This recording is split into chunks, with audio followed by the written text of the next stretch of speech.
जय हिंद। जैसा कि मैंने आपसे वादा किया था, लूसेंट बुक का जो सामान्य ज्ञान की लूसेंट बुक है, एक एक लाइन आपको याद कराएंगे जो कि आप कभी नहीं भूलेंगे। ठीक है, उसी मुहिम के अंतर्गत आज क्लास नंबर दूसरा है, जो कि हम लोग भारतीय इतिहास पढ़ रहे हैं। पहले चैप्टर में हम लोगों ने पढ़ा था प्राचीन भारत, उसके बाद वेद। तो आज उसी के अंतर्गत वेद में पढ़ेंगे। मैंने बताया था वेद 4 प्रकार के होते हैं: ऋग्वेद, यजुर्वेद, सामवेद, अथर्ववेद। सबसे प्राचीन वेद ऋग्वेद, सबसे बाद का वेद अथर्ववेद। वेदों के संकलन करता कौन थे? तो महर्षि कृष्ण देवपायन यानी कि वेद व्यास जी। यहाँ तक क्लियर था। अब चारों वेदों में एक एक बातें पढ़ेंगे जो कि परीक्षा की दृष्टि से वेरी वेरी इंपॉर्टेंट है।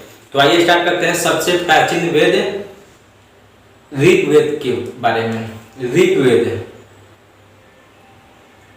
तो ऋचाओं के क्रमबद्ध ज्ञान के संग्रह को हम लोग क्या कहते हैं? ऋग्वेद कहते हैं। ऋचाओं के क्रमबद्ध ज्ञान के संग्रह को हम लोग ऋग्वेद कहते हैं। ठीक है, ये ऋचाएं होती क्या है? तो ये ऋचाएं मंत्र होती हैं, मंत्र। ठीक है, ऋचाओं के क्रमबद्ध संग्रह के ज्ञान को हम लोग ऋग्वेद कहते हैं। ऋचाएं मंत्र होती हैं। इसमें यानी कि ऋग्वेद में 10 मंडल और 1028 यानी 1028 सूक्त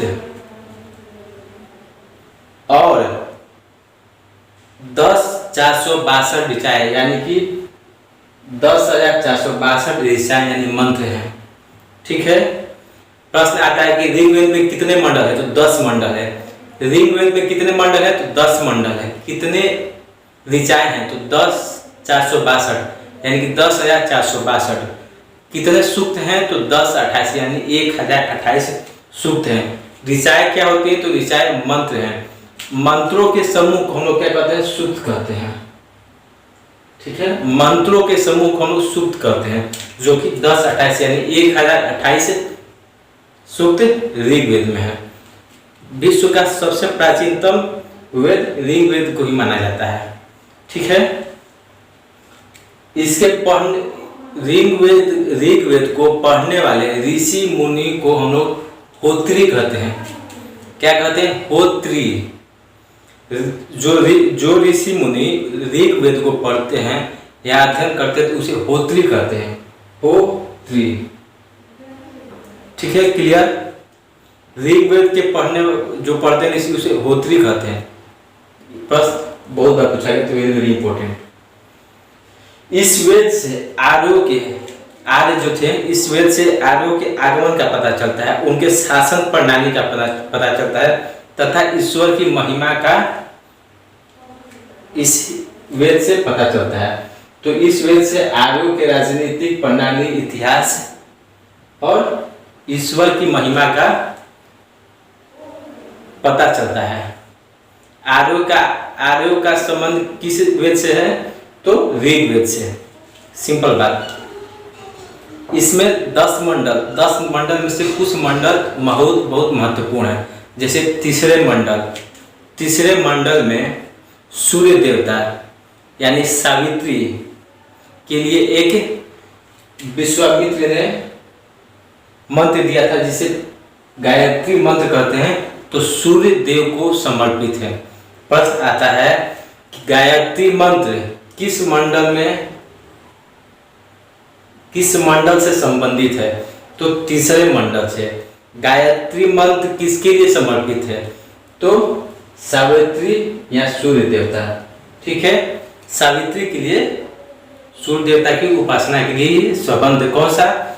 तो गायत्री मंत्र। ठीक है, ओम भूर्भुवः स्वः, सबको पता होगा। ये किस मंडल से संबंधित है? तीसरे मंडल से। किस वेद से? तो ऋग्वेद से।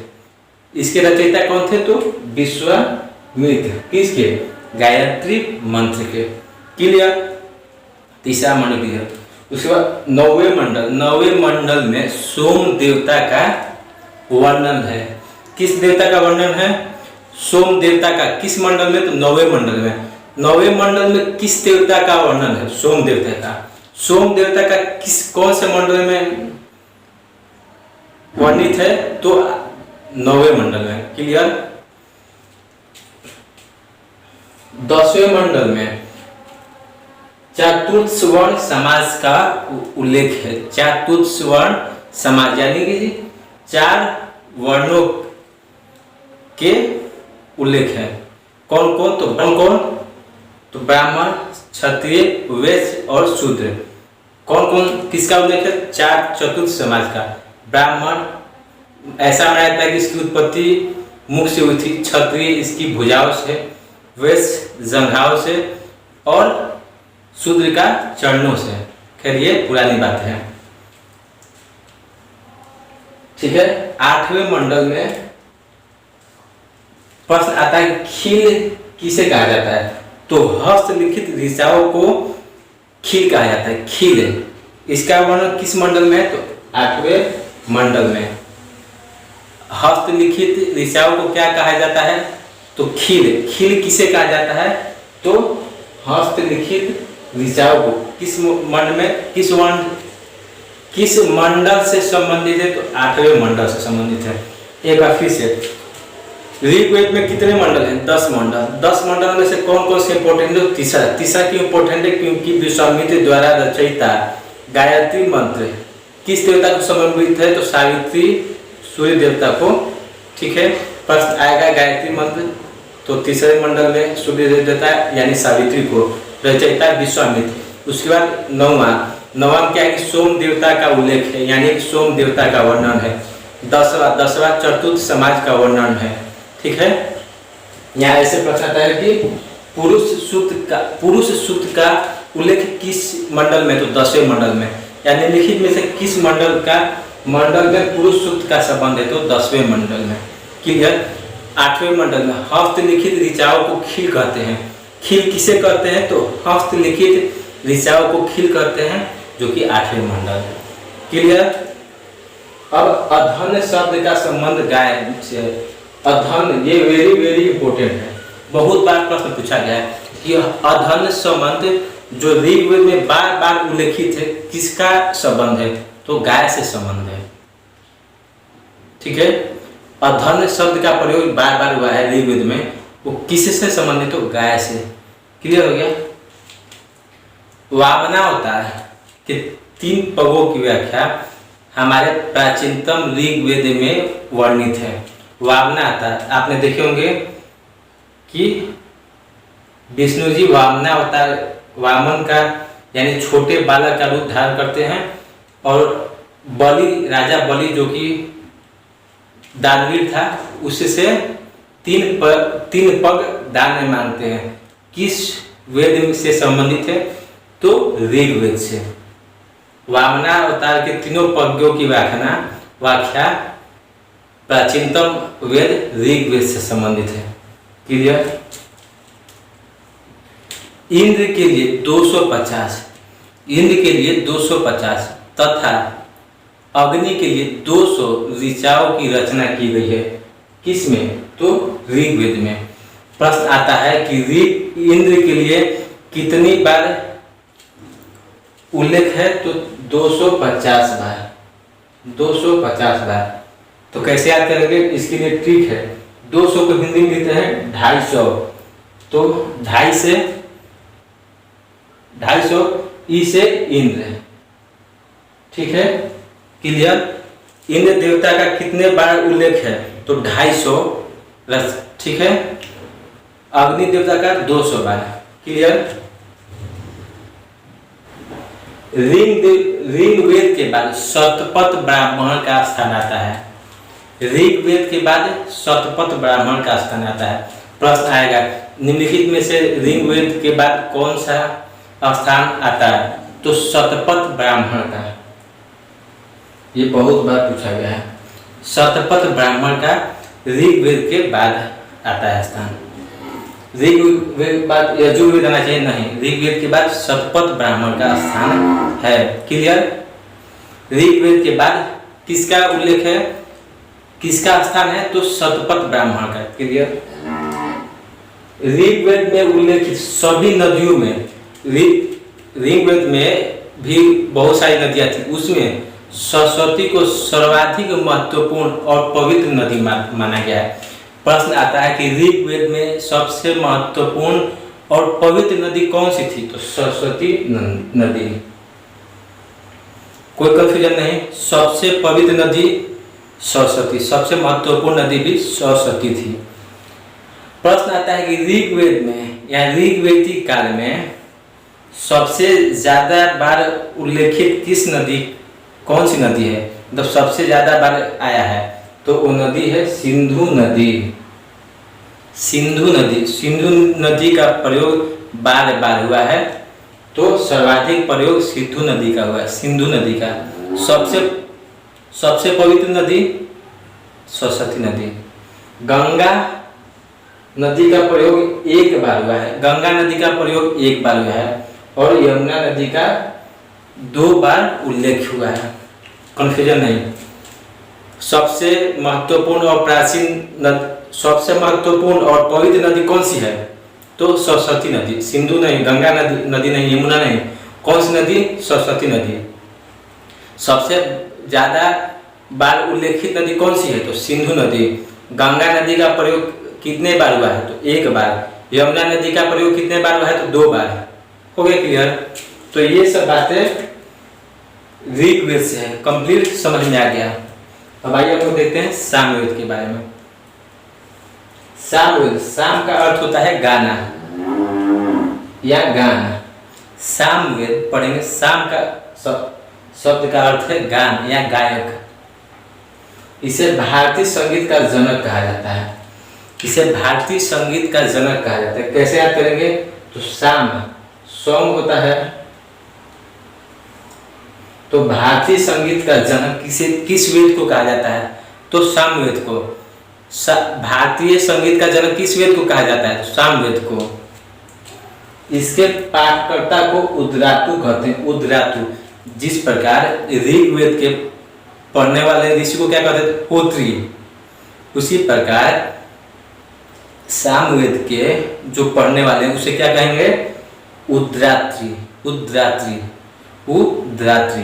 क्लियर? इसका प्रयोग मुख्यतः यज्ञों के अवसर पर गाए जाने वाले ऋचाओं यानी मंत्रों का किया जाता है। यानी जब हम यज्ञ कराते हैं उसमें जो मंत्र का उच्चारण करते हैं वो मुख्यतः सामवेद से संबंधित होता है। क्लियर? भारतीय संगीत का जनक किस वेद को कहा जाता है? तो संगीत यानी सामवेद को। ठीक है? भारतीय संगीत का जनक, संगीत मतलब सामवेद।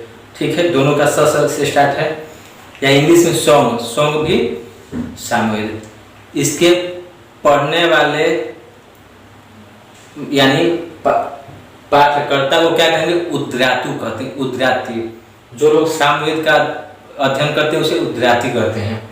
साम का अर्थ गान होता है, और इसका प्रयोग मुख्यतः यज्ञों के मंत्रों का जब उच्चारण होता है उसके लिए किया जाता है।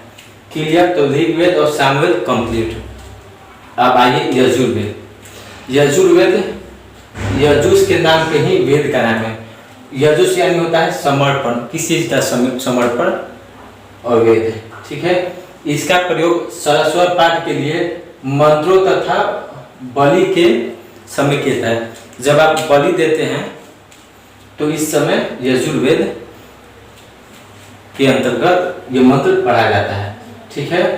पाठकर्ता को अर्धवर्यु कहते हैं। अर्धवर्यु, वर्यु लास्ट में यू आ रहा है, यानी कि यजुर्वेद। जो लोग यजुर्वेद पढ़ते हैं उसको क्या कहेंगे? अर्धवर्यु। जो लोग ऋग्वेद को पढ़ते हैं उसे क्या कहेंगे? होत्री।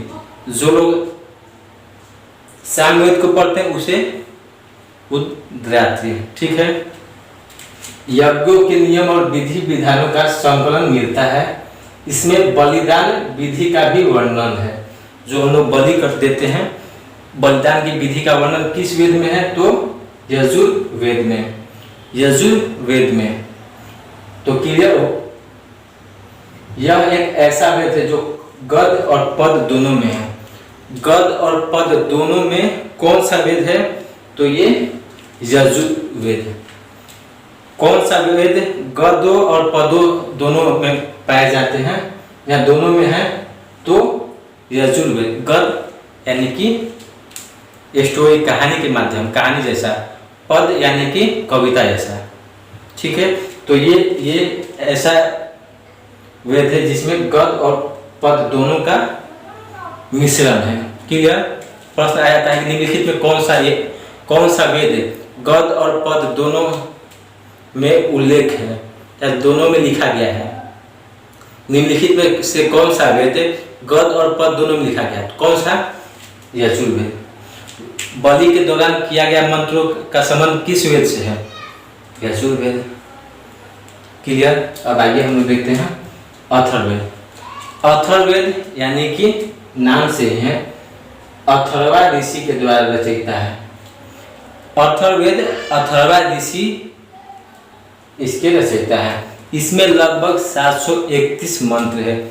731 मंत्र अथर्ववेद में। अथर्ववेद में कितने मंत्र है? 731, 750, 760, 800। तो 731 मंत्र अथर्ववेद में और लगभग 6000 पद हैं। 6000 पद हैं। क्लियर? अथर्ववेद, इसका नाम अथर्ववेद है लेकिन अनर्थवेद है, ऐसा माना जाएगा। ऐसे वेद है, इसकी बुराई नहीं करनी चाहिए, लेकिन इसमें माना जाता है कि कन्याओं के जन्म को इसमें निंदा किया गया है। प्रश्न आता है कि कन्याओं के जन्म का निंदा कौन सा वेद करता है? तो अर्थवेद। सबसे बाद में बना हुआ वेद कौन सा है? तो अथर्ववेद। अथर्ववेद में कितने मंत्र हैं? तो 731। कितने पद हैं? तो 6000। कन्याओं की निंदा कौन सा वेद करता है? तो अथर्ववेद। ये सब क्लियर होना चाहिए। इसमें सामान्य मनुष्यों के विचारों और अंधविश्वास का विवरण मिलता है। अब जाहिर सी बात, इसमें कौन सी बात है? इसमें ये बात है कि अंधविश्वास का सबसे ज्यादा उल्लेख अथर्ववेद में ही मिलेगा। जाहिर सी बात है, जिस वेद में कन्याओं के जन्म का निंदा किया जाएगा उसमें अंधविश्वास रहेगा ही। तो इसमें समान मनुष्यों के विचार और अंधविश्वासों का विवरण मिलता है। इसमें सबसे इंपॉर्टेंट बात इस वेद से यही है कि इसमें सभा और समिति को प्रजापति की 2 पुत्रियों कहा गया है। यानी सभा और समिति नाम के 2 पुत्री जो कि प्रजापति। ठीक है, प्रश्न आता है कि किस वेद में सभा और समिति का वर्णन है? तो सभा और समिति प्रजापति की पुत्रियां कही गई हैं।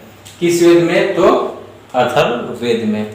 कन्याओं की निंदा किस वेद में की गई है? तो अथर्ववेद में। 731 मंत्र है, 6000 गद्य है। ठीक है, प्रजापति की बेटियां का उल्लेख किस वेद में है? तो अथर्ववेद। सभा और समिति। सभा और समिति इसमें मानव जीवन के सभी पक्षों का विवरण है। मानव जीवन के, जैसे में गृह निर्माण, कृषि, व्यापारिक लेन देन, रोग निवारण, विवाह, औषधि, श्राप, वशीकरण। कुछ मंत्रों में जादू टोने का भी वर्णन है। कुछ मंत्रों में जादू टोने का भी विवरण है। सिंपल सी बात है। किस वेद में अंधविश्वास का वर्णन है? अथर्ववेद। कन्याओं का निंदा? अथर्ववेद। अब एक बार फटाफट लास्ट मिनट में रिवीजन कर लें। सबसे प्राचीनतम वेद ऋग्वेद। सबसे नवीन वेद अथर्ववेद। ऋग्वेद ये ऋचाओं के क्रमबद्ध ज्ञान का संग्रह है। ऋचाएं क्या होती हैं? तो मंत्र। इसमें 10 मंडल हैं, 10-28 सूक्त, यानी 1028 सूक्त हैं। सूक्त क्या होते हैं? तो मंत्रों के समूह। और लगभग 10,462 ऋचाएं हैं। इनके पढ़ने वाले को मुनि को कहेंगे होत्री। इसमें 4 मंडल प्रमुख हैं। 4 मंडल से प्रश्न पूछे जाते हैं। जैसे तीसरे मंडल में गायत्री मंत्र का उल्लेख है, जो कि सावित्री यानी कि सूर्य देवता के लिए उल्लेखित है, जो कि विश्वामित्र मुनि द्वारा रचित है। क्लियर। 9वें में सोम देवता का उल्लेख है। 10वें में वर्णित पुरुष सूक्त यानी 4 वर्णों का उल्लेख है। अधन शब्द का संबंध, जो कि अधन शब्द है किसके लिए है, तो गाय की अधन। 8वें मंडल में हस्त लिखित ऋचा यानी हाथ से लिखी गए मंत्रों के लिए खील कहा जाता है। खील किसे कहा जाता है, तो हस्त लिखित ऋचाओं को, जो कि 8वें मंडल में उल्लेखित है। वामनावतार के 3 पदों का उल्लेख भी हमारे प्राचीन ऋग्वेद में है। सबसे पवित्र नदी सरस्वती, सबसे ज्यादा बार उल्लेखित नदी तो सिंधु, गंगा का 1 बार, यमुना का 2 बार। क्लियर। सामवेद यानी भारतीय संगीत का जनक यही होता है। इसके पढ़ने वाले को उद्गात्री कहेंगे और ये मुख्य यज्ञों के अवसर पे गाए जाने वाले जो मंत्र होते हैं उसके हैं। यजुर्वेद तो ये बलि का जो होता है प्रक्रिया, उसमें ये नियम है। यज्ञों का भी नियम इसी में है। यह एक एकमात्र ऐसा वेद है जो पद और दोनों गद्य दोनों में लिखा गया है। अथर्वा द्वारा लिखित है। 731 मंत्र है, 6000 गद्य हैं और इसमें कन्याओं के जन्म का निंदा है। इसमें अंधविश्वास है, टोना टोटका, कृषि, व्यापारी जितने भी हमारे जीवन से संबंधित है, क्योंकि ये नवीनतम वेद है। तो यही बातें थे वेद से। वीडियो कैसा लगा अवश्य बताएं और आपको ये भी बताना है कि आपको याद हो रहा है कि नहीं लुसेंट बुक, इससे कुछ फायदा है या नहीं, तो वीडियो में कमेंट करके अवश्य बताएं। वीडियो देखने के लिए धन्यवाद।